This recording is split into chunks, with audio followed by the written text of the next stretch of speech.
안녕하세요.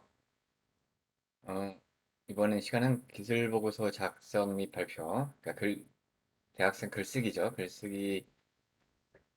글쓰기에 대한 제 5강, 5강입니다. 5강.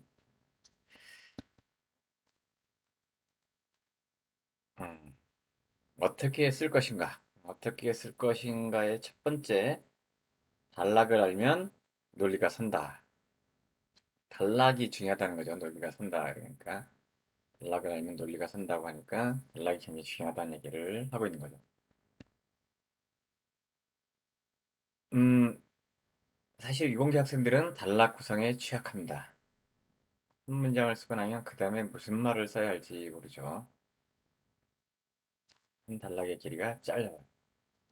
그러니까 글의 호흡이 짧다는 얘기죠.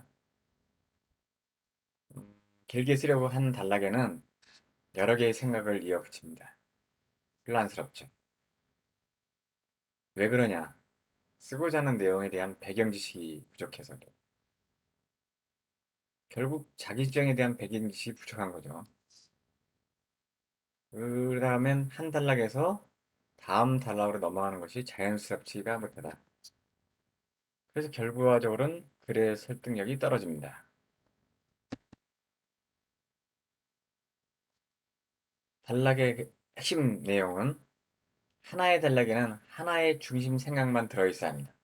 여러 개를 섞으면 안 되고. 단락은 화제, 주제에 대한 얘기, 그거에 대한 뒷받침되는 문장, 그거 뒷받침되는 문장에 대한 작은 뒷받침 문장, 그 다음에 맺은 문장.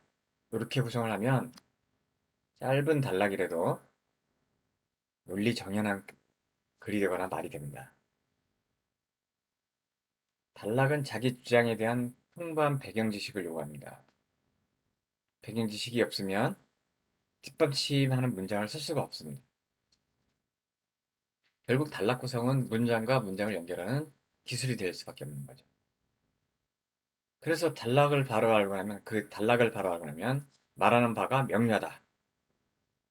글이 설득력이 된다. 논리적이 된다. 설득력이 높아진다.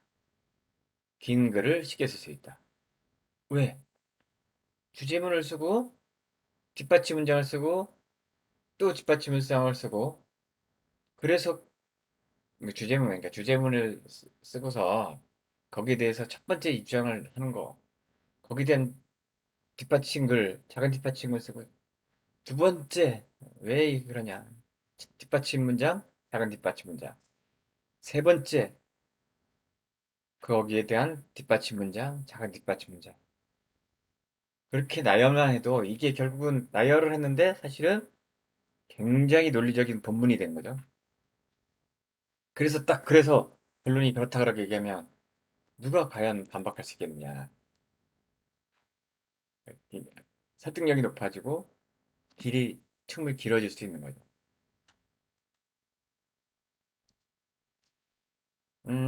단락 구성을 한번 예문을 보죠. 나는 고양이보다 개가 좋다. 우선 고양이는 내 말을 잘 듣지 않지만 개는 내 말을 훨씬 잘 듣는다. 또한 집 주변이나 산책일 등에 데리고 다니기에도 개가 훨씬 편하다. 뿐만 아니라 함께 운동도 할 수 있어서 좋다. 그래서 나는 고양이보다 개를 좋아한다. 어휴, 굉장히 잘 썼죠. 잘 썼어요. 이제 화제가 뭐 나는 고양이보다 개가 좋다. 이 얘기를 이제 먼저 하고 싶은 거죠. 결과적으로 이 맺은 말, 그래서 나는 고양이보다 개를 더 좋아한다. 같은 말을 반복했는데 근거를 잘 댔어요. 이 화제 나는 고양이보다 개를 좋다에 대한 근거로 고양이는 내 말을 잘 듣지 않지만 걔는 내 말을 잘 듣는다. 이게 첫 번째고 그 다음에 두 번째 집 주변이나 산책길 등에 데리고 다니기에도 걔가 훨씬 편하다.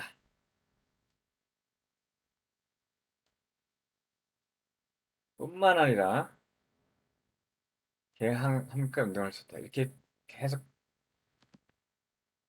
걔가 고양이보다 좋은 아니, 고양이보다 개가 좋은 이유를 계속 뒷받침하는 문장들을 계속 썼죠. 그래놓고 매진말을 딱 쓰는 거죠. 물론 이게 뒷받침 문장에 작은 뒷받침 문장도 써도 되고 여러 개 있지만, 뭐, 이렇게 쓰면 굉장히 잘 쓴 거죠. 어, 나는 사실은, 개보다 고양이가 더 좋아요. 말은 안 들어요. 말은 안 듣는데, 대신에 그냥 냅두자 알아서 잘 놀아요. 이제는 걔는 계속 좋아해 주지 않으면, 산책시키지 않으면 굉장히 그 주인들이 할 일이 많아요. 굉장히 할 일이 많은데, 그냥 걔는 냅두면 된다. 냅두면 된다. 음, 네, 네, 넘어가죠. 아니, 예를 들은 거니까.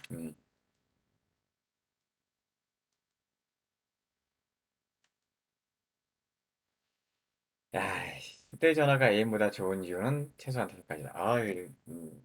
저랑 비슷한 생각이네. 첫째, 손 안에 쏙 들어 언제든지 갖고 다닐 수 있다.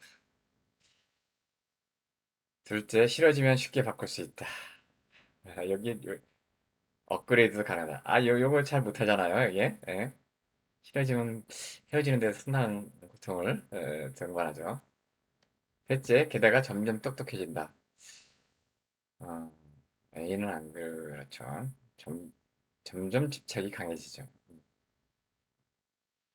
음, 어제 늦게까지 들어있으면 전화 안 됐다고 다음날 계속해서 추궁을 하죠. 음. 카메라, 캠코더, TVR까지 해서 심심할 틈을 안 준다. 아는 것도 많은데다 지갑 대용으로도 쓸 수 있다. 지갑 대용 다 쓰죠, 이제. 교통카드 다 되고 기본으로 무슨 각종 페이가 다 되죠. 음, 음. 넷째, 내가 주도권을 이게 주장하는 거야. 이게 휴대전화가 애인보다 좋은 이유를 다섯 가지를 딱 해놓고 좋다는 얘기를 하는 거죠. 그래서 거기에 내가 주도권을 가질 수 있다라고 해놓고 뒤에다가 요걸 뒷받침하는 또 글을 다는 거예요. 연락하고 싶으면 언제든지 하고 싫으면 안 받으면 그만이다. 시끄럽게 굴면 진동으로 바꿔버린다. 가장 중요한 건 다섯 번째다. 어, 얼마든지 바람 피울 수 있다는. 휴대전화한테 바람 피워. 바로 앞에 있는 사람을 앉혀놓고도 딴 사람과 네트하는 게 가능하다. 이게 사실 김순덕의 애인과 휴대전화로 2003년 1월 10일 날 쓴 글입니다.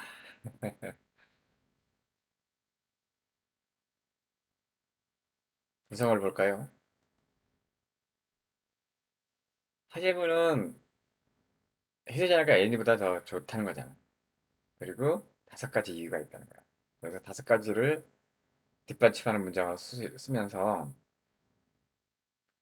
첫 번째, 두 번째, 세 번째는 내 손 안에 쏙 들어와 언제든지 갖고 다닐 수 있다. 싫어지면 쉽게 바꿀 수 있다. 거기에 대해서 또 뒷받침하는 글로 업그레이드 가능하다. 그 다음에 점점 똑똑해진다에다가 작은 뒷받침 문장으로 캠코더, TV 역까지 한다. 지갑 대용으로 쓰인다. 주도권 가질 수 있고 연락하고 싶을 때 연락하고 싫으면 안 받는 그만이다. 진동으로 받을 수 있다. 가장 중요한 건 다섯 번째다. 언제든지 바람 켤수 있는. 그리고 작은 뒷받침 문장을 해놓고 나서 그래서 휴대폰이 더 좋다는 거죠. 내다가 A보다 더 굉장히 잘 쓴 글이죠.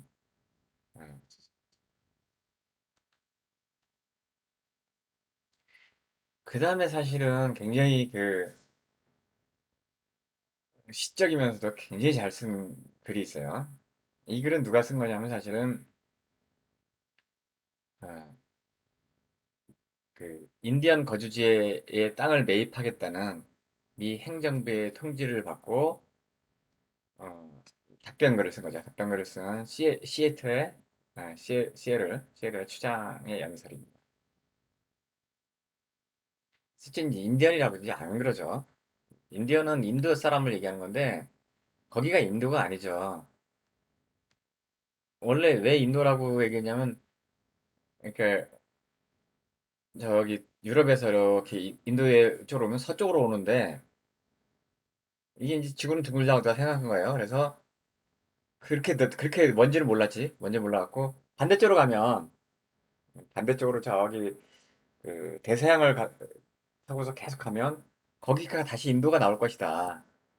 그래서 그 아메리카 사람들이 처음에는 아메리카가 아니고 사실은 인도의 동쪽인 줄 아는 거죠. 인도의 동쪽. 그래서 이제 그 아메리카의 오른쪽 가보면 이제 막 동인도 제독도 있는 거, 동인도. 그래서 이제 옛날에 인디언을 하다가 요즘에는 인디언이라는 말을 안 써. 인디언이라는 말을 안 쓰고 네이티브 아메리카. 우리말로 얘기하면 뭐죠? 그 아메리카 원주민이죠. 아메리카 원주민이죠. 네이티브 아메리카라고 써요. 근데 어쨌든 그 당시는 이제 인디언이라고 썼으니까 그걸 그대로 한번 볼게요. 그대들은 어떻게 저 하늘과 땅의 온기를 사고팔 수 있습니까? 우리는 이상한 생각입니다. 굉장히 멋있는 말이죠. 뒷받침하는 글이 나오죠. 공기의 신선함과 반짝이는 물을 우리가 소유하고 있지도 않는데 어떻게 그것들을 팔 수 있단 말입니까? 우리는 이 땅의 모든 부분이 거룩합니다. 이제 두 번째 얘기를 한 거죠. 땅의 모든 부분이 거룩해요. 빛나는 솔잎, 모래기슬, 어두운 습수관계, 맑게 노래하는 온갖 벌레들. 이 모두가 우리 기억과 경험 속에서 신성한 것들입니다. 나무 속에 흐르는 수액은 우리 인디언의 기억을 실어 나릅니다. 백인은 죽어서 별들 사이를 거닐 적에 그들이 태어난 곳을 망각해 버리지만 우리는 그렇지 않습니다. 우리가 죽어서도 이 아름다운 땅을 결코 잊지 못하는 것은 우리가 이것이 바로 우리 인디언의 어머니이기 때문입니다. 인디언의 어머니. 땅이 우리는 땅의 한 부분이고 땅은 우리의 한 부분입니다. 그래서 못 파겠다는 거야. 우리의 어머니고 우리의 일부이고 향기로운 꽃은 우리의 자매입니다. 사슴말, 큰 독수리 이들은 우리의 형제들입니다. 바위산 꼭대기 풀의 수액 조랑말과 인간의 체험 모두가 한 가족인 것입니다. 아, 시를 썼네, 시를. 못 샀겠죠? 이렇게 얘기했는데 어떻게 사? 네, 한번 단락구성을 한번 보겠어요. 이 전체 이게 단락구성. 화재문은 하늘과 땅의 온기를 사고 팔 수 있다는 건 말이 안 된다는 얘기라는 거죠. 뒷받침하는 게 땅을 소유하고 있지 않다. 그다음에 두 번째 뒷받침 문제, 이 땅의 모든 것이 거룩하다. 세 번째 뒷받침 문제는 우리는 땅의 한 부분이고 땅은 우리의 한 부분이다. 두 번째 뒷받침 문제의 그 거룩하다에서 작은 뒷받침 문제가 솔잎, 기슭, 안개 등은 우리에게 신성한 것들이다. 더 작은 거는 뒷받침 문제는 왜냐하면 그것들은 우리 인디언의 기억을 실어나르기 때문이다. 이 땅의 모든 것이 거룩하다는 것의 작은 뒷받침 문장, 우리는 태어난 것을 망각하지 않는다. 더 작은 뒷받침 문장은 왜냐하면 이 땅은 우리 인디언의 어머니이기 때문이다. 마지막 세 번째 문장, 우리는 땅의 한 부분이고 땅은 우리의 한 부분이다. 거기에 작은 뒷받침 문장이 꽃, 사슴, 말 등은 우리 형제고 바위산 꼭대기 풀의 수액이며 채워는 한 가족이다.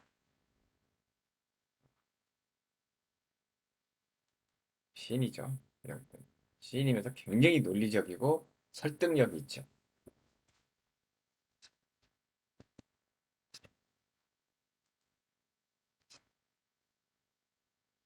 우리는 이제 그럼 우리는 이공계생들은 무슨 음, 단락오류를 범하냐?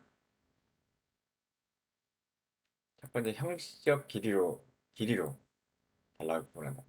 그렇지 않습니다. 아까 그 휴대폰이 애인보다 좋다고 지금 땅을 팔 수 없는 이유에 대해서 얘기를 하는 거예요. 보면 길이도 많이 다르고 맨 앞에 처음 나왔던 것도 굉장히 길이가 짧지만 굉장히 논리적이죠. 뭐죠? 한번 볼까요?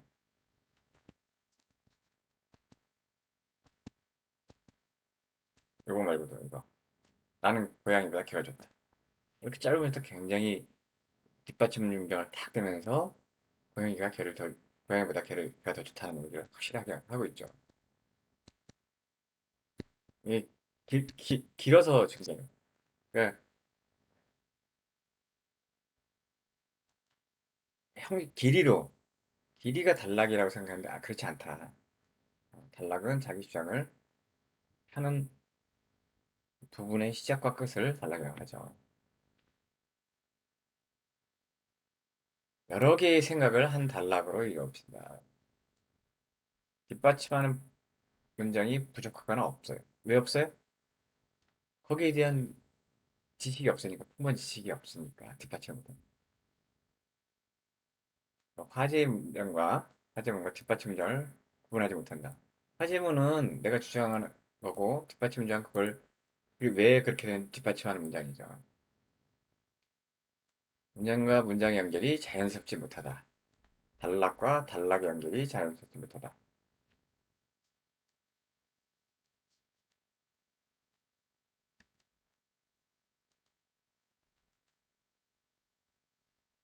첫 번째 그 형식적 길이로 단락을 구분하는 거죠. 생각 덩어리, 생각 덩어리가 단락이라는 거예요. 일정 길이를 갖는 고정관념이 있어요. 근데 그렇지 않아요. 뭐 어떤 특별한 생각에 대해서 거기에 대해서 많이 강조하고 싶고 거기에 근거를 많이 해두고 싶으면 많이 하시는 거예요. 이렇게 생각의 단위, 주장의 단위별로 단락을 구분해야 됩니다. 생각의 단위와 주장의 단위가.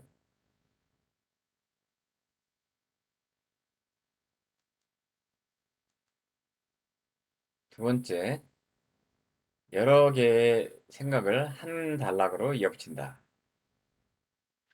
예를 하나 들어볼게요. 어,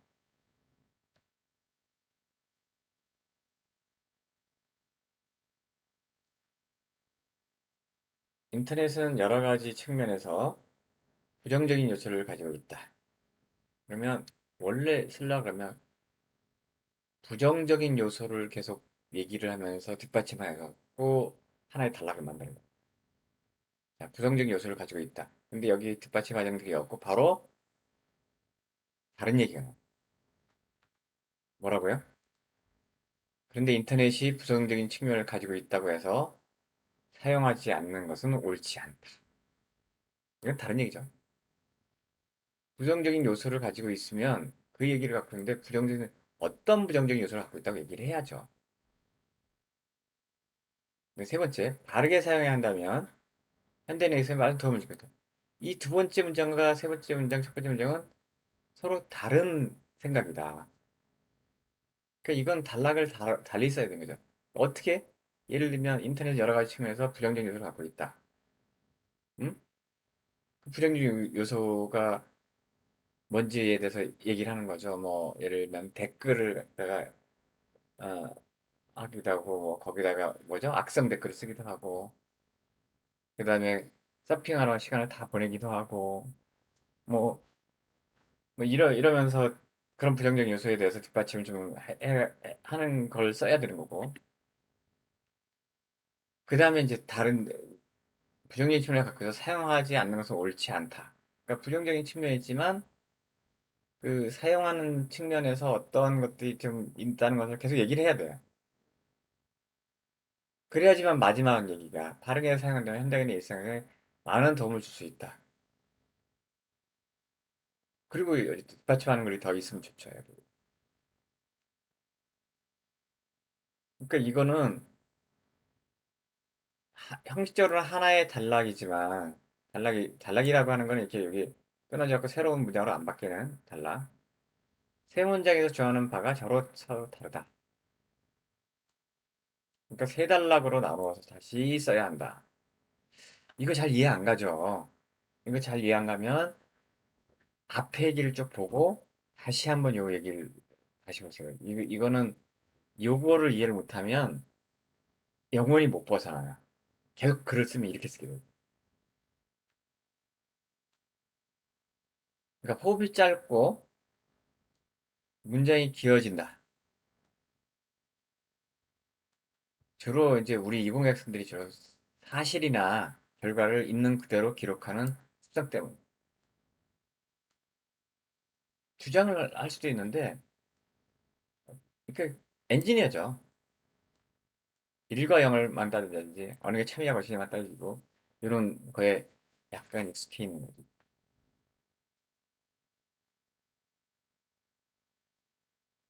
그러니까 사실이나 결과가 있더라도 이게 의미와 가치를 설명하는 기술이 필요한 거죠. 의미와 가치를 설명하는 기술이 필요하다. 이 문장에서 시사하는 건 굉장히 커요.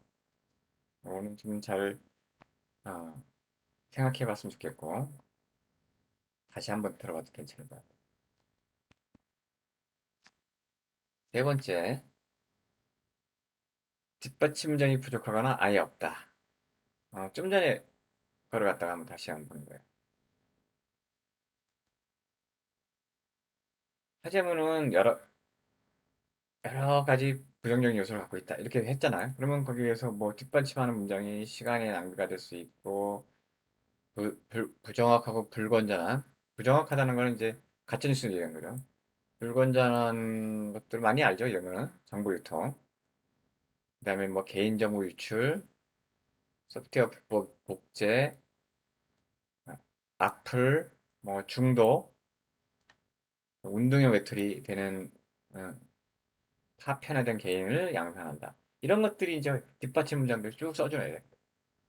그게 하나의 단락으로 되는 거죠. 인터넷에 여러 가지 부정적을 갖고 있다 그러면 쭉 얘기를 하면서 그 얘기를 해야 되는 거예요. 그래서 뒷받침 문장이 부족하거나 아예 없는 거죠. 여기 1번 하고 뒤로 넘어갔으면. 아예 없는 거예요. 이 얘기를 하나도 안 했잖아요. 여기도 하나도 안 했기 때문에 아예 없는 거예요. 그러니까 단락의 구성 원리에 대한 이해가 단락이라고 하는 건 어떤 화제문에 대해서 뒷받침 문장 또는 세부 뒷받침하는 문장들이 계속 붙여줘야 되는 거죠. 왜 그게 안 되냐면 이 주장하는 것에서 부정적 요소를 갖고 있다? 뭐가 부정적이지? 충분히 생각이 안 되는 백인치의 부족인 거죠. 충분히 그 쭉 찾아갖고 이런 게 있구나라고 생각해 정리를 해놔야, 응? 정리를 해놔야 이렇게 뒷받침하는 문장을 할 수 있는 거죠. 네 번째, 비슷한데 화제문과 뒷받침 문장을 구분하지 않는 거죠. 음, 여기 예제를 한번 볼게요. 인터넷 공간은 인터넷은 공간적 효율성이나 정보의 접근적인 면에서 도서관보다 훨씬 뛰어난 경쟁력을 갖고 있기 때문에 갖고 있다지. 갖고 있다야. 도서관보다 훨씬 뛰어난 경쟁력을 갖고 있다. 어떤 면에서 뒷받침 문장을 쭉쭉쭉쭉쭉쭉쭉쭉 써줘야지. 그리고 근데 여기서는 훨씬 더 뛰어난 경쟁을 갖고 있기 때문에 머지않아 장내 인터넷이 현재 도서관을 완벽하게 대체할 결론을 바로 내려버리잖아. 그러니까 서로 오늘 화제물 주제를 딱 얘기하고 그 다음에 결론을 얘기해버리는 거야. 뒷받침 문장이 없는 거지. 없거나 구분이 되지 않고 정보 전달에 헷갈려야 한다. 그래서 헷갈려야 한다. 그럼 어떻게 써야 되냐? 주장을 먼저 해요. 인터넷은 현재의 도서관을 완벽하게 대체할 것이다. 왜냐하면 인터넷이 도서관보다 훨씬 더 뛰어난 경쟁력을 갖고 있다. 이거 지금 말한 이게 훨씬 더 뛰어난 경쟁력을 갖고 있다. 그럼 첫 번째 뭐냐? 우선 아니면 첫 번째 이러면 공간적 효율성 면에서 도서관보다 비교할 수 없는 높다. 공간적 효율성에 대해서 다시 한번 뒷받침해. 도서관은 수많은 장서를 체계적으로 보관하기 때문에 상당한 규모의 필연적으로 규모의 공간이 필연적으로 요구되지만 인터넷은 전혀 그렇지 않다. 컴퓨터를 놓을 수 있는 정도면 충분하다. 이걸 뒷받침하는 거죠. 공간적 효율성에 대해서. 둘째, 정보 접근 면에서도 인터넷이 월등했다. 그리고 거기에 대한 글에 대해서 뒷받침한 글이 와야죠. 간단한 키워드 몇 개면 필요한 정보를 순식간에 찾을 수 있다. 도서관까지 직접 찾아갈 필요가 없는 것이다. 그래서 처음에 했던 얘기, 내가 양과시라고 그랬죠. 그래서 머지않아 인터넷이 도서관을 대신할 것은 틀림없는 사실이다. 상당히 설득력이 있잖아. 물론 여기에 반론을 제시할 수 있는 사람도 있어요. 반론을 제시할 수 있는 사람이 있어. 왜냐면 정보의 한계성, 뭐 깊이, 뭐 이런 얘기 다양하게 그렇죠. 음. 어쨌든 쓰려면 적어도 이렇게 하려면 이렇게 뒷받침하는 글들을 체계적으로 써줘야 돼. 그걸 충분히 생각을 해놓고 조사를 해놔야 이 뒷받침하는 글을 쓰는 거죠. 이 말을 한 거고 틀렸다는 얘기가 아니에요. 응? 정보 전달에 효과적이지 않다는 거죠. 그다음에 다섯 번째, 그 문장과 문장의 연결이 자연스럽지 못하다. 이 예문을 한번 볼게요. 대부분의 평판 디스플레이는 유리와 같이 단단한 기판에 제작되고 있다. 유리와 같이 단단한 기판에서 제작되고 있다. 그 한편 유연성과 경량이며 내성이 강한 특성이 되는 디스플레이 분야에서는 플라스틱 기판에 대한 연구가 많이 진행되고 있다. 유리 같은 기판에서 작동하는데 플라스틱 기판의 연구가 많이 진행된다. 대부분의 플라스틱 기판은 200도 이상의 온도에서 손상을 받기 때문에 극저온 각막 트랜지스터 공정이 요구된다. 극저온 각막 트랜지스터. 여러분이 보기에는 언뜻 보면 잘 쓴 것 같잖아요.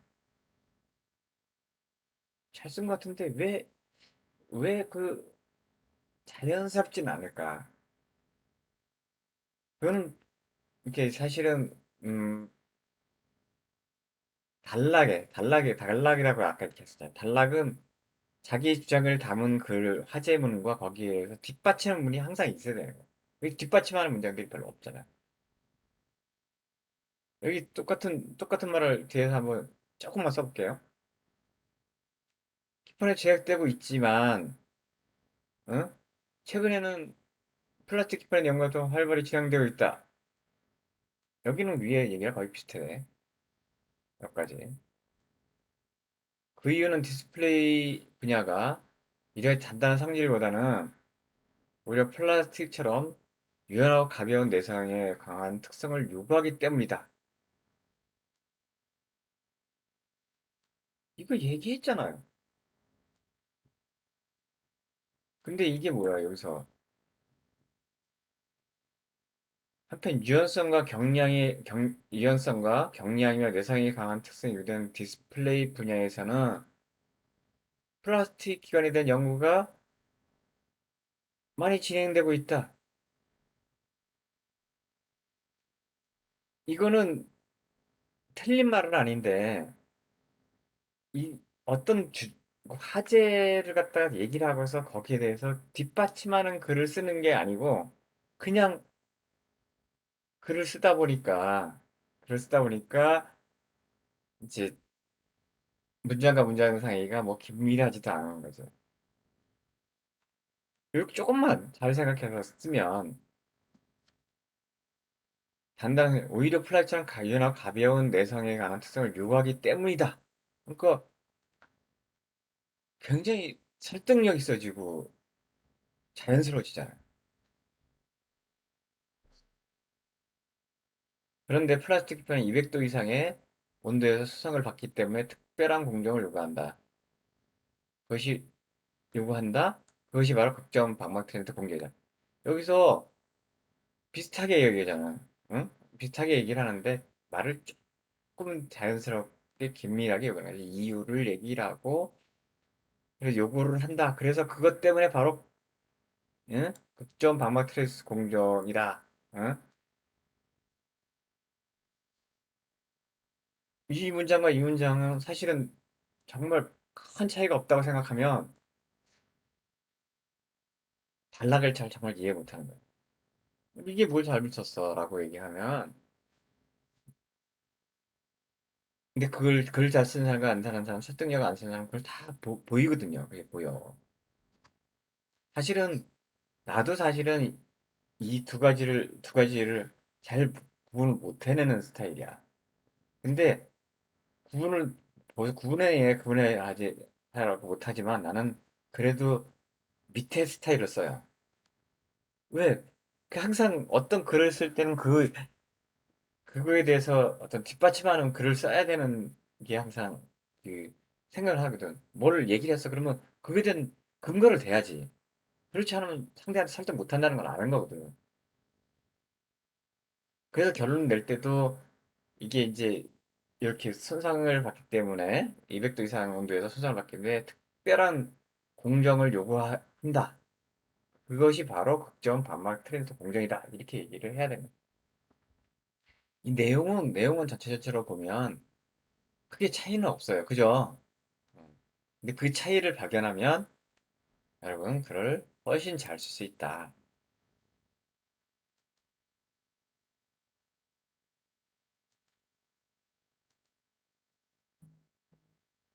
마지막으로 단락과 단락의 연결이 자연스럽지 못하다라는 단락과 단락. 자, 첫 번째 첫 번째 단락은 대학에 들어서 가장 많은 시간을 쓰는 것이 리포트 작성이다. 그나마 인터넷의 도움으로 많은 시간을 절약했다고 볼 수 있다. 나뿐만 아니라 대부분의 많은 학생들이 인터넷을 이용해 리포트를 작성하고 제출한다. 문제 없어요. 네, 두 번째, 인터넷 이용의 가장 큰 목적은 자료를 찾는 것이다. 그렇지. 우리나라는 인터넷 보급률이 꽤 높은 편이기 때문에 세계 1위에요. 자료의 양적인 면과 질적인 면에서 수준이 높습니다. 아, 훌륭해요. 그래서 리포트 작성에 큰 도움을 받을 수 있다. 그리고 또 거기에 부수적으로 어, 나의 경우 특히 과학 과목의 리포트 작성에 큰 도움을 받고 있다. 용어의 정의를 명확히 알 수 있고 실험 기구의 정확한 사용법을 익힐 수 있기 때문이다. 여기까지 좋았어. 그 다음에 수업 시간에 대부분의 교수들은 자신의 전자표현을 주소를 학생들에게 가르쳐주며 이메일로 수업을 하라고 한다. 리포트를 자신의 홈페이지에 업로드 걸 주문한다. 이와 같이 학생은 인터넷 학생뿐만 아니라 교수들에게 큰 영향을 미친다. 근데 갑자기 여기서 인터넷에 대한 주제를 계속 얘기를 하잖아. 인터넷 대학에서 리포트를 쓰고 계속 했는데, 약, 여기서 수업 시간에 교수들이 쓰는 얘기를 들었어. 근데 뭐 그게 틀렸다는 게 아니라, 시작문을, 음, 인터넷이나, 이렇게, 인터넷 학생들의 리포트 작성뿐만 아니라 교수들의 강의 운영에도 그 활용도가 높다. 라고 쓰면, 인터넷을 쓰는 거에 대한 다양성에서 뒷받침하는 글이 되잖아요. 그렇게 쓰면 훨씬 좋다라는 얘기를 하고 싶어요. 높다. 그리고 나서 그걸 그때 계속 자신의 예, 질문을 갖다 이메일로 하라고 하고 리포트도 홈페이지에 업로드할 것을 얘기한다. 이렇게 거에 대해서 다시 뒷받침하는 문장들 써주면 되는 거죠. 인터넷 학생들의 리포트 작성보다 교수들의 강의 운영도 그 활용도가 높다 하고 그 뒷부분을 갖다가 추가적으로 더 붙여주면 이메일 쓰는 거하고 레포트 올려주는 거 이거를 하는 얘기를 더 써주면 훨씬 더 자연스러워진대. 그럼 단락에 대한 인식은 글 전체의 구성과도 그 밀접한 관계가 있음을 얘기하는 거죠. 그래서 화제문은 서론부, 뒷받침문은 본론부, 맺은말은 결론부에 해당된다. 이런 거죠. 작은 단락에도 서론, 본론, 결론이 있는 거라고 보면서. 1번은 화제문이다. 2번은 그러면 여기 대해서 뒷받침하는 본론이죠. 그러면 3번은 갑자기 또 교수도 연결해야 되는데 이건 맺은말을 쓰거나 그래야 되는데 응? 오히려 교수들도 이렇게 교수들의 운영에도 활용도가 높다라고 하면서 관련성을 거론하면서 맺은 말을 딱 맺으면 짜임새 있는 글이 된다는 얘기가 하는 거죠. 이건 정말 정말 어려운 훈련인데 조금만 더 훈련하면 이건 정말 글을 잘 쓰는 비법이 된다. 비법. 비법이에요. 이건 정말 비법. 항상 서론, 본론, 결론. 그러니까 이 화제문 뒷받침하는 문장, 그다음 맺은 말. 그거를 단락에서 생각할 수 있고 단락에서 항상 생각해라. 그러면은 정말 훌륭한 글을 쓸 수 있습니다, 여러분. 기억해 두세요. 단락. 단락을 알면 논리가 선다. 그래서 단락의 중요성과 이런데 뭘 잘못 쓰고 있는가에 대해서 한번 다뤄봤습니다.